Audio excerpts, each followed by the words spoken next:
Hi, my name is Cold Beer, and let's start with Hogwarts Legacy. All in all, Hogwarts Legacy was one of the few games that actually survived the hype train and never crashed anywhere. The game has above 90% of positive reviews on Steam, and I would give the game 10 cold beers out of 10 without much thinking. The world is very detailed, quests are handcrafted and fun, magic truly feels like magic, and the world is really open. Although the map is shaped like a bow, very narrow and long, but that's maybe a thing of a lore. I don't know, I have never read the books, only seen the movies. Only thing that actually spoiled the game a bit was how soon I got the ability to fly. That absolutely crashed the exploration on foot part. Flying in Hogwarts is awesome, but I would have given this ability way later in the game. The variety of enemies also could be wider, but hey, it's a great game, you have all my recommendations.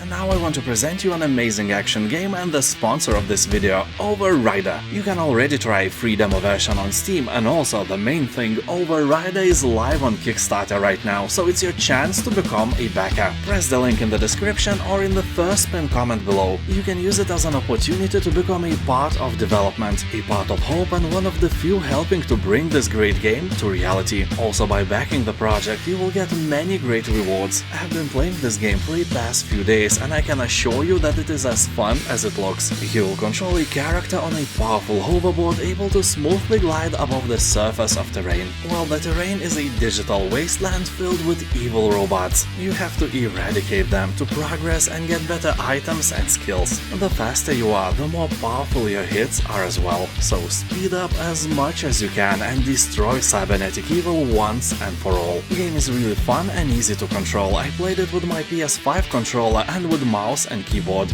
Both choices are great, the game is responsive and not complicated. So press the Kickstarter link in the description or in the first pinned comment below now and give it a chance to become reality.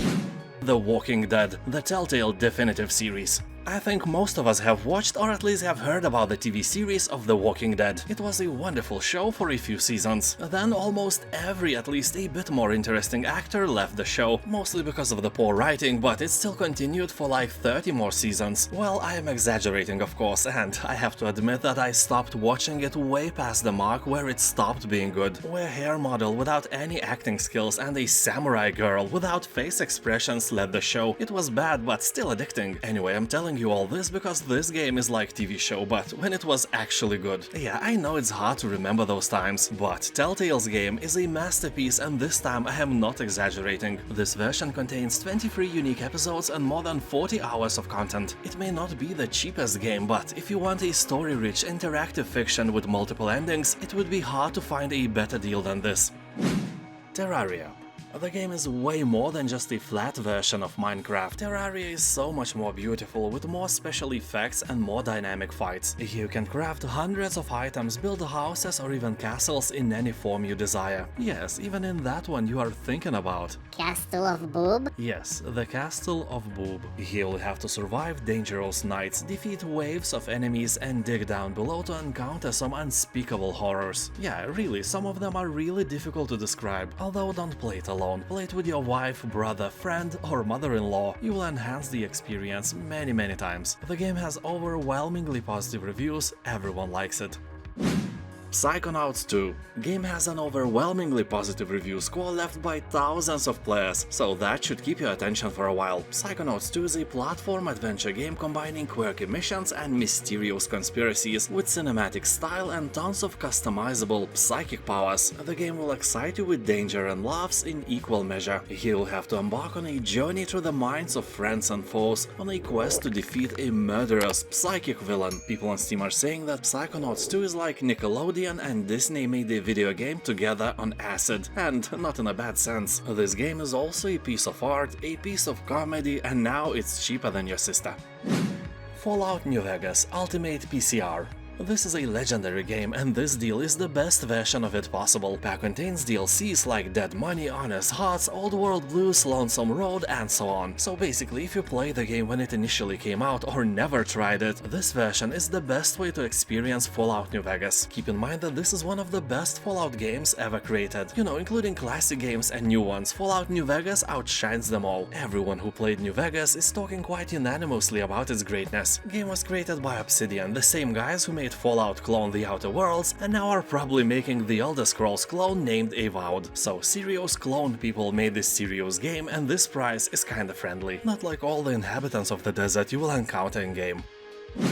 Middle-earth: Shadow of Mordor, Game of the Year Edition. In the first part of Middle-earth, you will fight through Mordor and uncover the secret of the spirit that compels you. You will discover the origins of the Rings of Power, build your legend, and ultimately confront the evil of Sauron. The best thing about playing Shadow of Mordor is that it makes you feel overpowered without sacrificing the fear of defeat. You will enjoy great fast-paced combat and a nice good-looking open world full of Lord of the Rings lore. If you are a fan of Tolkien's books or Lord of the Rings movies, then this game will for sure do a little bit extra to make you happy. The plot of the game is okayish, you will find nothing very fancy or mind-blowing here. Despite that, the flow, the pace of the game will not let you get bored, that's for sure. And this version of the game includes new missions. You will have to face Sauron's elite defenders before the Black Gate, dive deeper into Mordor's living world and hunt the wild beasts, and battle against Sauron as Celebrimbor, the great elven lord of the Second Age, to unlock powerful runes and the ability to wield the One Ring. That is awesome, and the game is awesome as well.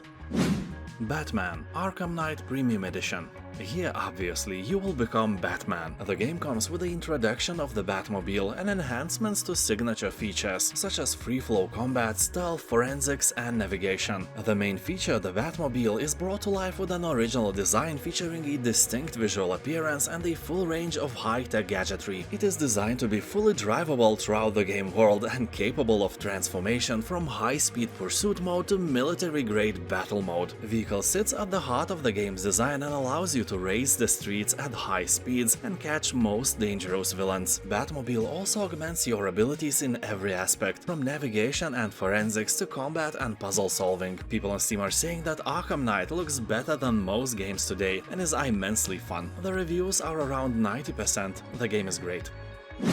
SnowRunner.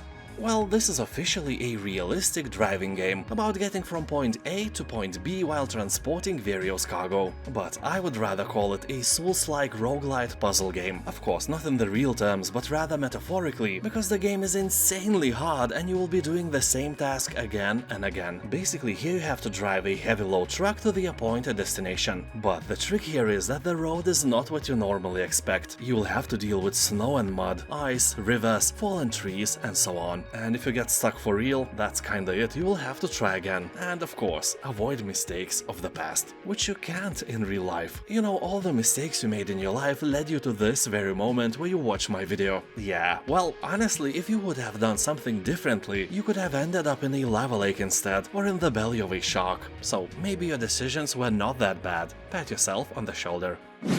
Hell Let Loose.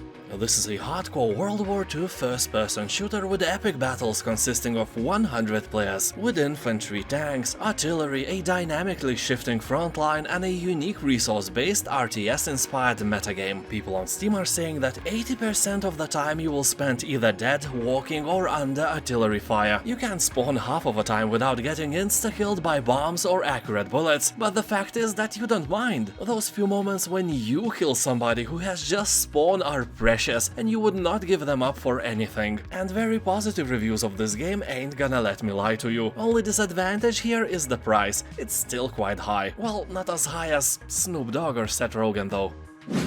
Fallout 4.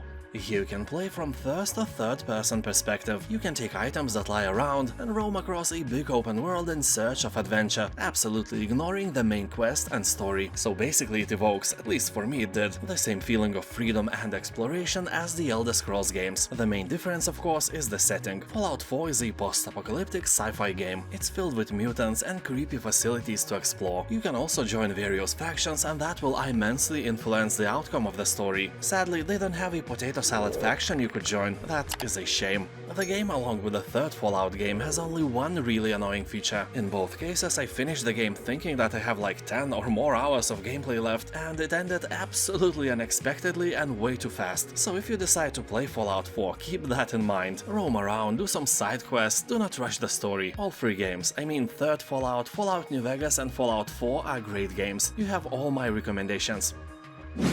Marvel's Midnight Suns. you'll become the Hunter, the first fully customizable original hero in the Marvel universe. You can personalize your appearance, choose your reactions to situations, and build friendships with other Marvel characters spanning the Avengers, X-Men, Runaways, and so on. Like in many similar games, you will decide who to take with you on missions, which missions to embark on, and a host of other options to make this a unique experience. The game is made by the creators of the legendary XCOM series, so there is no surprise that the game has a very positive review score on Steam and is appreciated by Marvel fans and by turn-based lovers as well. For example, I liked superhero movies, but when they started to make like 7 of them every year, I stopped watching, and I have no idea who half of these superheroes in this game are. Batman: Arkham City Game of the Year Edition. Overwhelmingly positive reviews is not something we can easily ignore, and the game will send you flying through the expansive Arkham City, 5 times larger than the game world in Batman: Arkham Asylum. The game is home for all of Gotham City's thugs, gangsters, and insane criminal masterminds, including Catwoman, the Joker, the Riddler, Two-Face, Harley Quinn, your ex-girlfriend, the Penguin, Mr. Freeze, and many others. The game allows you to genuinely experience what it feels to be the Dark Knight, delivering justice on the streets of Gotham City. Well, in our world, Batman would be sitting behind the bars, because in most countries, even defending from criminals and using excessive force is forbidden. When the world became such a soft place, I didn't even notice. Journey. This is a very different game if you compare it to anything else in the gaming world. Here you will have to traverse the desert, learn the fate of ancients, and dive into dangerous ruins. Or not dangerous, just beautiful. You can't fight here. Running away is also not an option. If you encounter an enemy, the only way for you to survive is to hide. But don't worry, this is not some hide-and-seek game. Enemies are very rare. The thing you will do mostly here is traveling. You will be on a journey. It's a relaxing game. You don't need almost any skills to finish it. It's just a beautiful adventure with amazing visuals, and you have all my recommendations. UnderMine. This is an action-adventure roguelike that blends combat and dungeon crawling with RPG-like progression. Mine gold, die, upgrade yourself, and then try again. Discover hundreds of items including relics, potions, blessings, and curses that all stack for a new experience every run. Challenge dangerous bosses and rescue helpful characters that provide new upgrades for your adventure. Also decipher the cryptic messages of the Undermine's residents and unfold the mystery at the heart of the dungeon. People on Steam are saying that the game reminds them of one thing, like someone took the mines from Stardew Valley, upgraded them heavily, and made them into a game. UnderMine has about 90% of positive reviews, but some people complain that it is unbalanced and can infuriate you. But hey, you play these games and hope to die just to be reborn stronger again. Wall World. This is a mining roguelite with tower defense elements and a very affordable price. You'll explore procedurally generated mines and discover fantastical biomes, find resources and technologies, and purchase valuable upgrades. Fight off hordes of aggressive monsters using your mobile base and roam the world freely day and night in various weather conditions. Find traces of the others and boldly mine where no man has mined before. The game has a really fun concept, beautiful art style, and reminds me a bit of a Dome Keeper, another beautiful indie game. People on Steam are saying that the game has a great replay value and a bit of a boring ending, but this game is the journey, not the destination. BioShock Infinite. As the first 2 parts, this is an immersive first-person shooter sim with a wonderful single-player story. While the first and second BioShock games were set underwater, this time you go high into the sky, to the city among the clouds named Columbia. The year is 1912, and you have to rescue a mysterious girl or die trying. Well, knowing you, the latter option is more likely. Oh, come on, I'm kidding, you are great, never doubt that. Now subscribe. Anyway, the Flying City is a beautiful and vibrant world that holds a very dark secret. Here you can rip apart time and space to shape the battlefield and turn the tide in combat by pulling weapons, turrets, and other resources out of thin air, throw explosive fireballs, shoot lightning, and release murders of crows. Game has more than 90% of positive reviews and is a real gem every first-person shooter lover should play. SUPERHOT. Yes, it's you, my friend, never doubt that. But also this very entertaining, but also a very short game. The main campaign will take only about 3 hours to complete. Here you will not find the regenerating health bars, no conveniently placed ammo drops. Here it's you, alone, outnumbered and outgunned. You will have to snatch weapons from fallen enemies and dodge through a truly cinematic hurricane of bullets. SUPERHOT is a real slow-motion ballet, where your every move must be calculated. Most people are praising the graphic style of SUPERHOT, god, but I don't like it. Graphic-wise, it feels like an unfinished game for me. But hey, it's just me. Game has 90% of positive reviews, so if you like how it looks, you will definitely like how it plays. XCOM 2. What can I say, this is a legendary turn-based game, a franchise to which all similar games are compared. So here 20 years have passed since world leaders offered an unconditional surrender to alien forces. XCOM, the planet's last line of defense, was left decimated and scattered. Now the aliens rule Earth, building breathtaking cities that promise a brilliant future with lots of potato salad for humanity, but at the same time concealing a sinister agenda of putting pineapples in every food you like and eliminating all who dissent from their new order. All you have to do is to regain control of the Earth. It may sound easy, and it is, because you are awesome and aliens suck balls. Show them who's the boss. Just keep in mind that the game is addictive. I've seen guys with 4,000 hours of gameplay on record. That's half a year of gameplay, and if you include sleep and bathroom breaks, you get a whole year. That is crazy, be careful. Deus Ex Human Revolution Director's Cut. This is a stealth-based game, meaning that you can shoot your way through the enemies or sneak up behind them without being traced, hack systems to retrieve information, or use your social skills to extract information from key characters. There are always choices, multiple approaches, multiple paths, and multiple tools at your disposal. People on Steam are talking that Deus Ex is really enjoyable, although very linear. But in this instance, the linear aspect is a good thing, because despite the fact that the game is guiding you in your path, it doesn't hold your hand or penis, and you are free to approach every situation as you please. And as I've mentioned before, the ways of playing are really numerous, and the only limit is your imagination. That also means that everyone without imagination has no limits at all. Let it sink. Yeah, also I can promise that in Deus Ex you will find many amazing music scores. The game has a really exceptional soundtrack which is creating an amazing atmosphere. Totally accurate battle simulator. If you are just bored and want to kill some time in single player without thinking too much, I doubt there is a better game for that than Totally Accurate Battle Simulator. At first, it's really funny. Second, it challenges your IQ and actual tactical skills. All you need to do is to choose your units, place them strategically, and press the fight button. They will do all the battling part by themselves, and you will observe it like some overarching god who has no power to influence anything anymore. So when your army is ripped apart and its scattered remains lie on the ground, then you may think of another strategy and try again, and then again. Some of the battles in the campaign are crazy hard and will squeeze your IQ through your nostrils. Also, if you have some doubts, the game has about 100,000 reviews left on Steam and the score is really close to 100%. I'm not kidding, it's probably one of the best rated games on the whole Steam. And now, thank you for watching, and don't forget that in my channel you can find hundreds of videos like that with new ones released almost every day. Have a nice day and I'll see you next time. Bye.